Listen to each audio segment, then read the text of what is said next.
Hello guys, yan po yung aso. Ipiplex ko lang po yung aming aso, si Kimbap. Yan po ay yung kumakain po ng yelo yan. Pagka nakita niya kami nagbabasag po ng yelo, ay kumakain to, nangihingi siya ng yelo.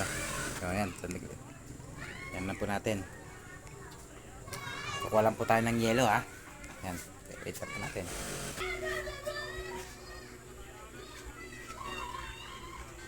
Yan so guys, nagbasag na ako ng yelo. O, Kimbap! Kain ka na ng yelo. Yan.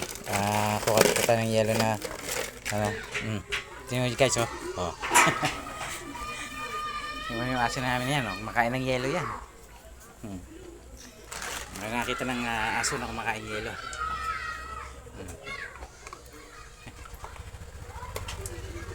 Tingnan mo parang kumakain guys ng ano lang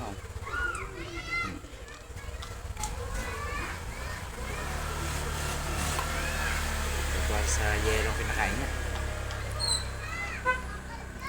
Ayun yung dalawang pusang kuting niya mag-ina. Ayan, hindi kumakain yun. Ito lang aso. So napansin ko lang po guys nung minsan nagbasag ako ng yelo. Para siyang nakatingin sa akin susunod-sunod. Kaya po na-discover ko na kumakain pala ito ng yelo. So binigyan ko ngayon ng yelo. Kumain niya parang candy lang niyang inangalat yung yelo guys. Yan po si Kimbap. May lahi po yung aso namin na yan.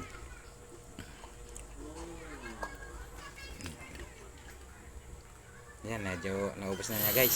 So hihingi pa yan guys pagka naubos na. Okay, Kimbap, gusto mo pa? Kimbap. Meron pa siyang nasimot. Tingnan mo guys yung aso namin, maliit lang po yan.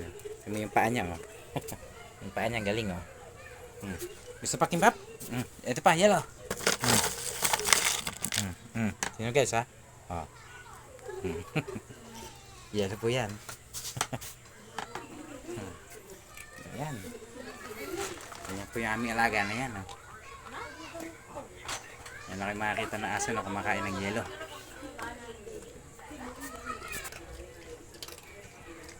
Ayan, tingnan nyo guys. Ubus na ulit.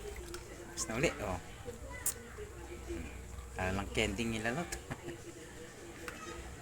May initan siguro. Malisangan dito sa Pilipinas.